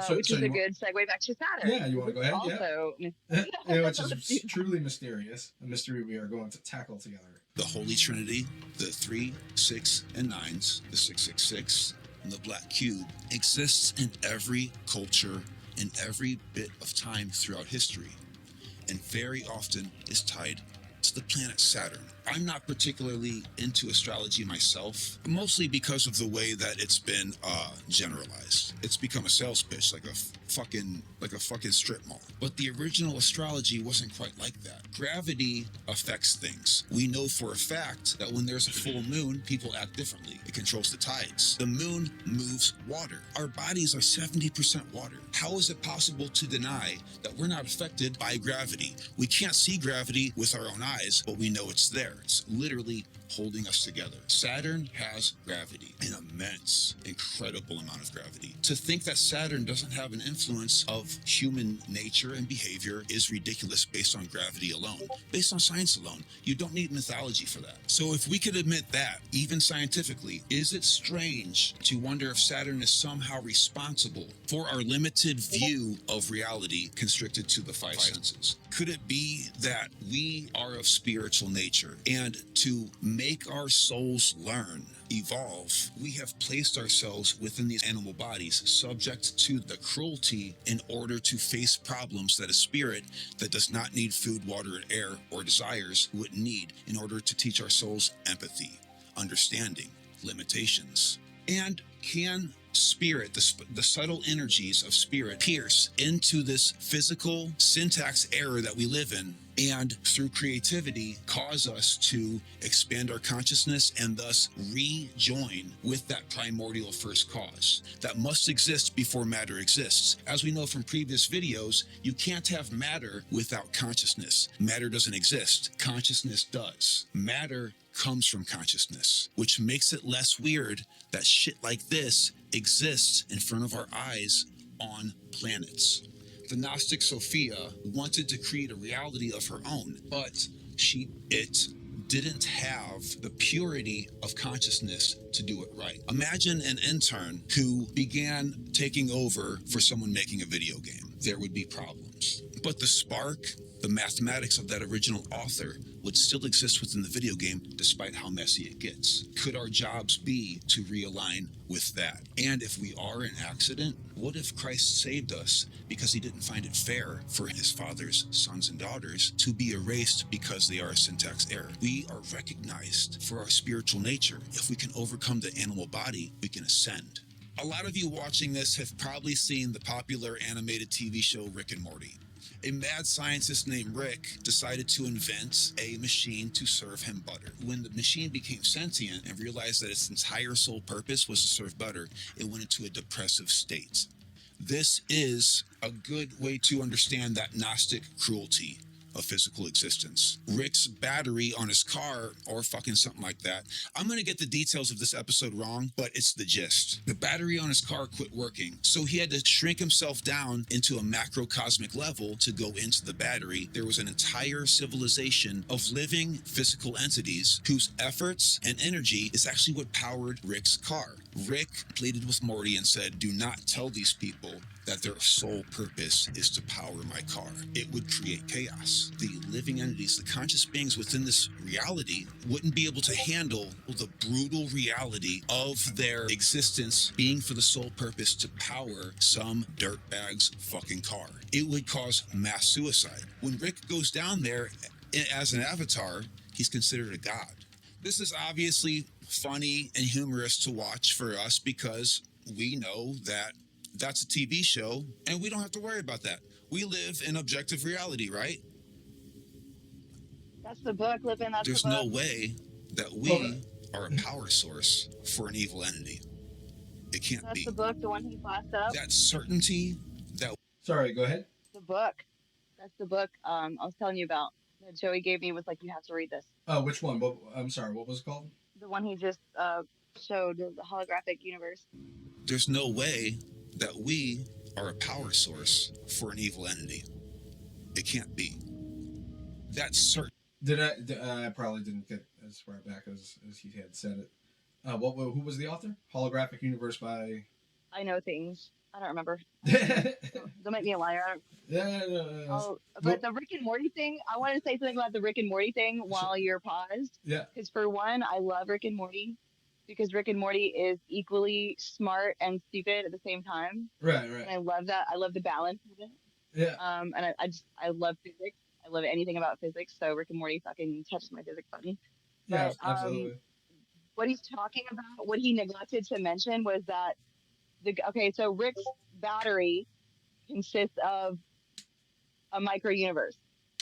Right. He goes into the micro universe because the battery is not functioning at full capacity, right? And what he finds is that there's a scientist in his micro universe that has created its own micro universe to power their world. So their world is doing less power of their own, which powers ours, and Yeah. And then they go into that one, and there's another. It's like it's the cascade, right? Yeah. So then they're stuck in the quantum level, fighting variations of echoes of themselves, and it's hilarious.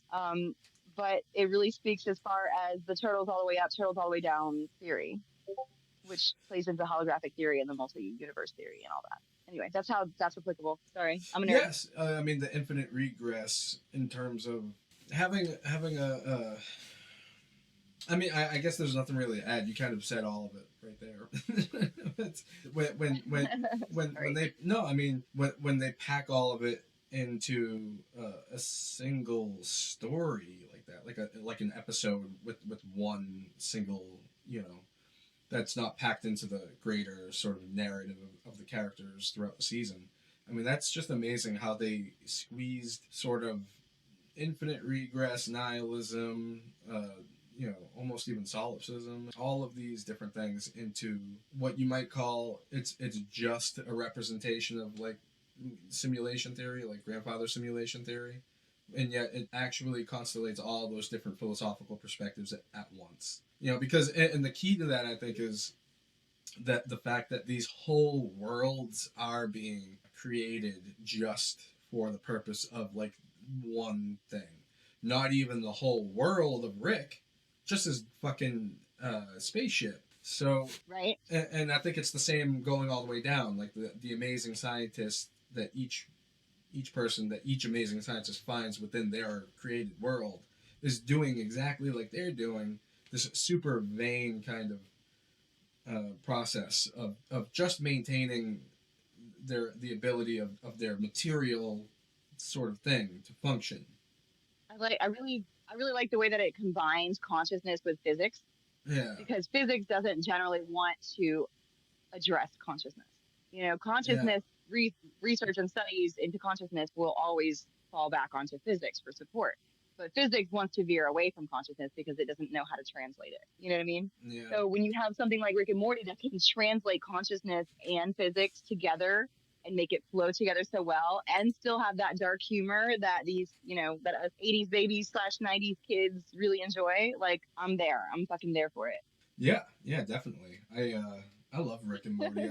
I'm not sure if I think there's a new season that I have to see. Seven is the latest season. Oh my god! Yeah. So the best episode in season 7 is the one with the self-referential six. It's called Previous Leon, and it's fucking the best. It's my favorite Rick and Morty episode ever made. Previous Leon. Previous It's the best thing Leon. ever. Go watch it as soon as we're done here. I'm gonna have Oh to. my god, you'll just die because I'm a grammar nerd. Oh my god, it's incredible. Just you have to watch it. No, I can imagine it's gonna be super funny. Fucking amazing in every possible way. Anyway, play the video before we start talking again. Absolutely. Certainty that we are not a food source for a higher creature that could be, in a way, malicious is hubris. It's ego. We think we're the top of the food chain, and when we find out that we're not, we freak the fuck out. What would happen if our species was to realize that we were a sort of a farm, a sort of an experiment, maybe even bacteria in a petri dish, or powering somebody else's world of a magnitude that we can't even imagine? If that's the case, how could we be controlled? Let us consider for a moment how high fleas can jump. Compared to their body size, it's like one of us jumping over a building in downtown New York. However, if you put a group of fleas into a jar for 3 days, the lid, therefore, limiting their incredible ability to jump, something very unexpected happens. These fleas, despite being fully capable of jumping great distances out of the jar, simply do not anymore. After 3 days, they will faithfully stay inside the jar with the lid removed. And then something far more strange happens. This shit is where it gets scary. When the fleas reproduce, the offspring of those particular fleas also ignore or are ignorant to the ability to jump any higher than the lid of that jar was set for its parents. This is startling as all fuck. Fleas, just like us, are made out of carbon. We just learned that carbon is, in its raw form, the 666. We are fleas. We're living, we're breathing, sentient to a particular degree, and we can be controlled. We can be brainwashed, and we can be tricked. What if one of those fleas in the jar was to wake up and say, guys, we can jump fucking way higher than this. We can jump out of the jar. We can be free. Would the fleas consider him to be a heretic, a crazy person, a genius maybe? If he was to jump out of the jar, would they consider that a miracle? Can we handle the fact that we are the fleas and Christ realized that we are being limited to these 5 senses and wanted to liberate us from our programming?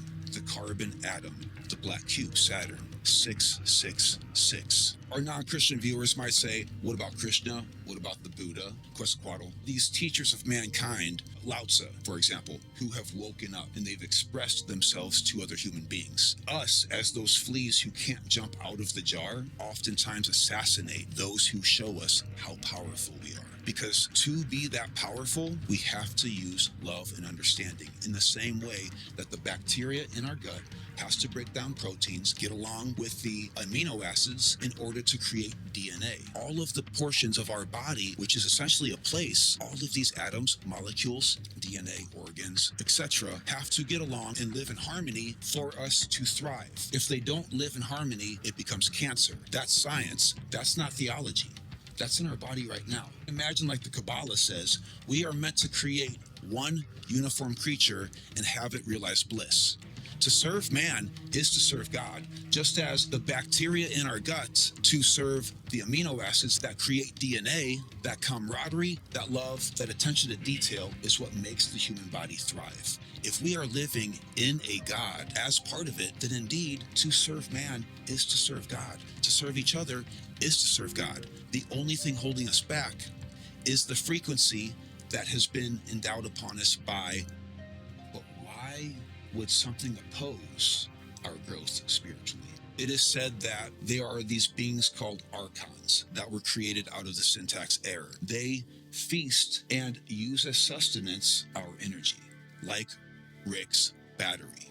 The more pain that we go through and the more hatred that we expel towards our fellow man, the more that cancer can grow. Cancer within us depends on the discomradery of our physical nature to thrive, thus killing us. If we don't get along, we become cancer to the earth. The earth becomes cancer to the solar system.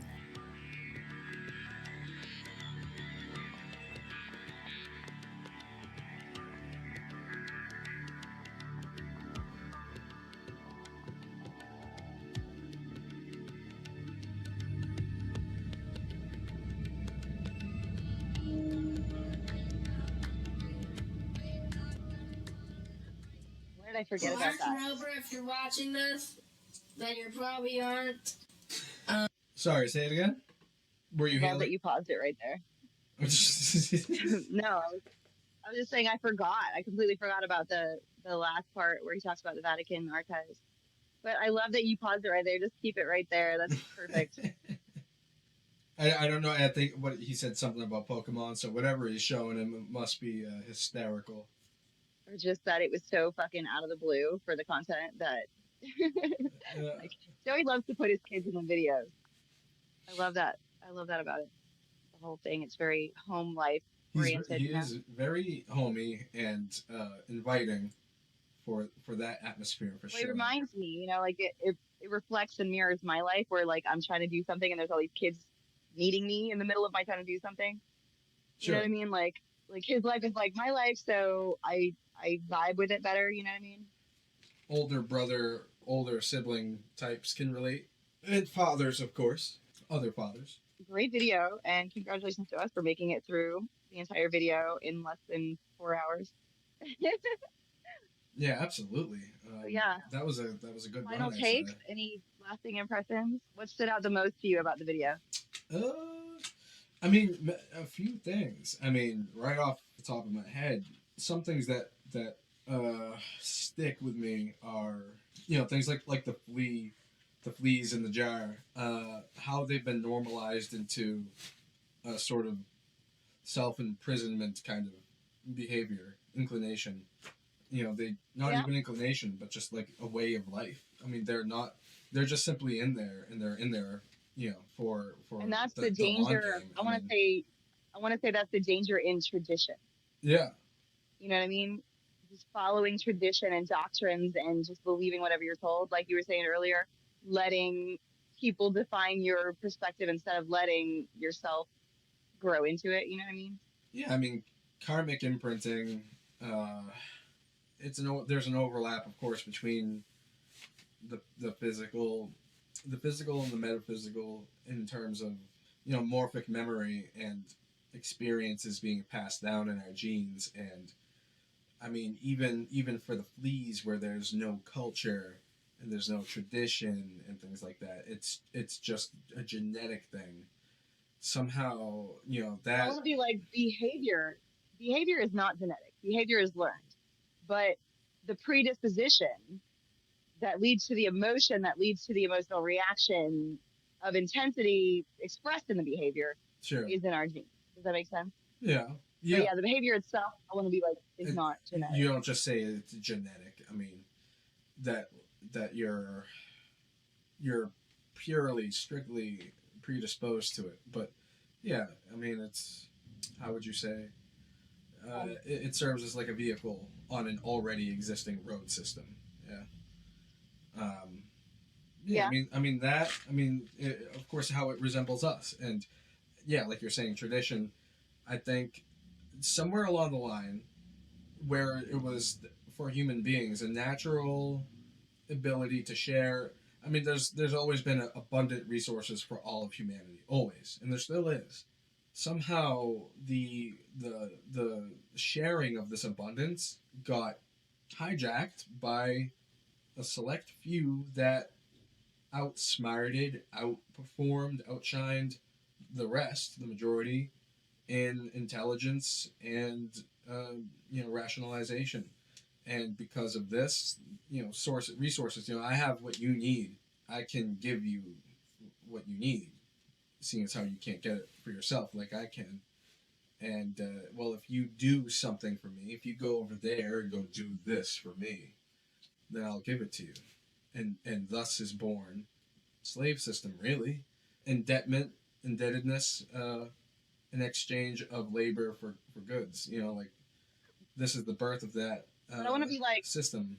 I want to be like the planet itself has its own biological network, very much like the body, in that 70% of the planet is water, 70% of our body is water, and then the electricity communicating through the roots of the plant system, being like the electricity in our brains, connecting, neurotransmitting, all of that. You know what I mean? Like it's as above, so below in this situation, right? So Yeah.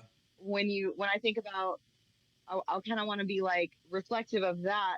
There's going to be, we use what, 7% of our brain at a time. I mean, we use our whole brain, but only at one time will we ever really focus on using 7 to 20% of our brain, right? Regionally speaking, yeah. Well, that's the percentage of the elite, right, in our body's ecosystem. Does that make sense? Right. We do it individually, in our own very biological sort of nature, right? There's a minority Right. that takes. I mean, but same though, right? As above, so below. So like the last portions of your body to get nutrients, they're poor. They're nutrient poor on a regular basis. You can see in your skin the blood that is nutrient poor, right? Yeah. So you can tell. You know what I mean? You can tell there's parts of your body that are always going to be nutrient poor in comparison to, the bathing in gold and fluids and lovely comfort that the brain gets to do.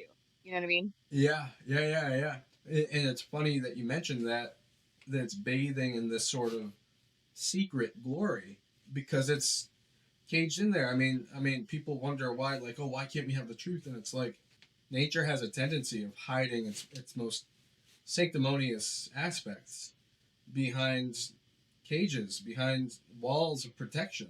Your heart behind your rib cage, and your brain locked behind this cranial chamber, within which there's no, unless you kind of violate the conditions of the body, either pre or post death. Both are quite gruesome, but if you do that, then only then can you get some sense of what the hell's in there. But even then, it's not alive. You don't see the juice at work. So it's like no one's really seen, no one's ever seen this secret at play. I mean all of our science has detections of it by way of signal, but there's no actually observing. What you said, how the brain is kind of like floating in this juice. There's no observing how the heart is really situated in here and doing all these things, apart from like the pumping of blood, obviously, that we can detect. What more is it doing on a metaphysical, on a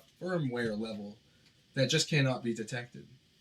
It's amazing. Yeah, legit. And if the brain and the heart were to ever encounter each other in person, Yeah. they wouldn't recognize each other.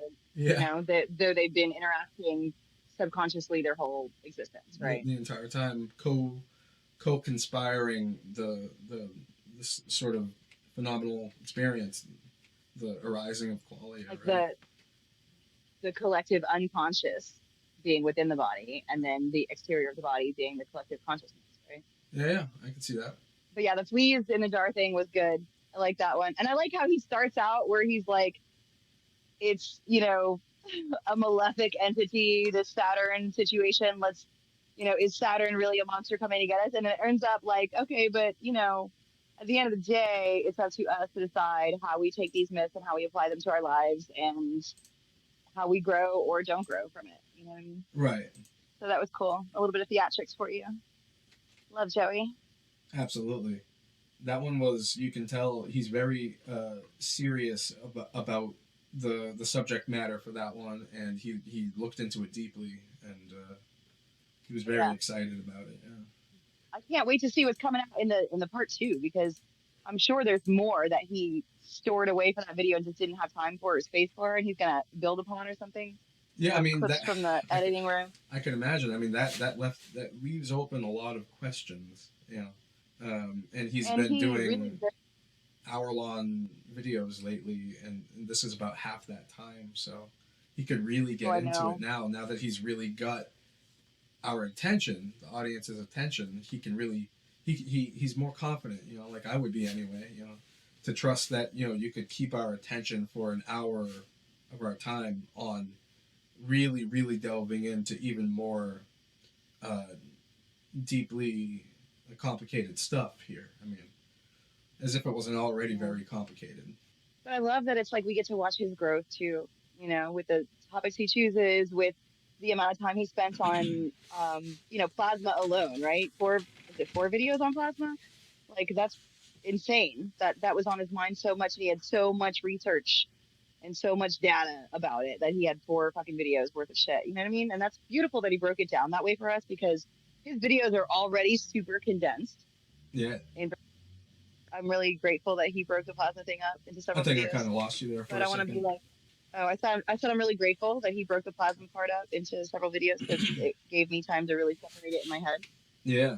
And that's good. Yeah, I think the plasma topic was super complicated. Yeah. I mean, relatively people were in an outrage about that. Like people that just watched the short and didn't watch the actual series. Yeah, I mean, I hope some of that outrage wasn't in a sort of science-oriented criticism kind of way. I mean, I know whatever. a lot of the subject. Yeah, I mean, the subject matter does invoke a lot of varying perspectives. One of which just being science, but I don't know. I feel like it's the method of delivery too. Yeah, absolutely. But there again, that being sort of innate to the whole process is just him being him. Yeah. But then also to see him do that, like the guests that he has on, from anybody, Guru Lady, which I forgive me for not having the name, and she was great. I think it was Ava, something like that, or Ega. I don't want to get it wrong. I think it was Ava. Yeah. Amazing, but anywhere between those types, the guru types, all the way down to Nalek, or like even just a couple of his own buddies I've seen him have on, just like in a live chat at his house, at his home, and he had a really good video with Z, Zirlath Immortal. Z, big ups to Z.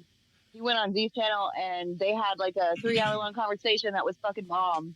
I bet. Like, yeah, once you get past the first 40 minutes of dick measuring, of course. Sure. Sure. Anyway. I mean, I kind of put my hand in competition a little bit there when I spoke with him. Last time when you introduced us, you ended up having to take off. But we continued to speak for a little bit. Yeah, Zaralath and I. And yeah, he's quite an interesting dude. And I remember remarking, like, sort of unconsciously, that I recognized this voice. I've heard this guy before. Like, I know this. And later on, he DM'd me, and he not uploaded, but he sent me his channel. And I took a look at it, and I looked at one of the shorts, and I was just like, yeah, this guy. I've seen this guy before. I've heard this guy before. For some time now, he's just kind of been floating around in the background there, and yeah, so that's quite interesting. Yeah, I love him. He did Heidegger, like a full study, and I was like 3 o'clock in the morning, fucking studying Heidegger with Zirlath Immortal, just because that's how nerdy I am. But that's what got me into his channel, and he's actually a really great conversation. I don't know if it's that on his channel he doesn't like announce that he's about to have a video or something. He just kind of spontaneously does it, and nobody is expecting it or whatever. But I feel like he'd have way more viewers. He should have way more viewers, I feel like, than he does. Oh, he doesn't. One of those hidden gems of the library Discord members. Yeah, he doesn't. But he's an OG member too of the Discord. He doesn't self-promote. Yeah, I noticed that. But I just he never talks, huh? Well, I mean, which is fine. But like It's a love bomb when Z comes on though. He Sure. drops a bunch of information in your lap and then fucking disappears for the day. Yeah. Like, There are a couple of OG members with their own sort of shindig, and actually do not like this other guy does not promote like you're saying he doesn't self promote enough. There we have Mystical Polymath, and he's got his YouTube channel over there. I think he just dropped a new video, and like you said, there's no announcements. You never know when it's going to happen, and it's just like this cool, wait, what? refreshing gem, you know. Did I cut out there? Did you miss me for a second? No, I just didn't know Polymath had a YouTube. Yeah, I used to regularly not upload. I keep saying that. Post the link to his uploads on general media, but he hasn't come up with a new. Yeah. I think you'll see it. It'll say like 2 or 3 days. That was like 2 or 3 days ago uploaded, but 5 days ago, from Eden to Eleusis. Yeah, he has some pretty good stuff. The Stoned Ape Theory in Light of New Evidence. Yeah, I like his. I'm excited. I like his productions. I'm always excited to see him come up with something new. And it's been a while. I see him in the chat a couple times, but and I think I've chatted with him. I didn't know he had a YouTube. Yeah, I'm excited. Yeah, I'm excited too. I've been so preoccupied. I gotta watch that. Sorry, Polymath. 5 days, bro. man. Where you been? Where you been? I know. Where has he been? I'm gonna drop out though because my earbuds are about to die. Perfect warning timing, me. Huh? Absolutely. My loved one's already gone. Yeah. Well, perfect timing. I guess I still have company on our way out the door. Are you? Oh, it's Christy. Oh, okay. There you are. Christy, what's up? No. All right. I guess in a little bit. There we go. You guys have fun. Thanks for hopping in. I Technically, appreciate you. you guys.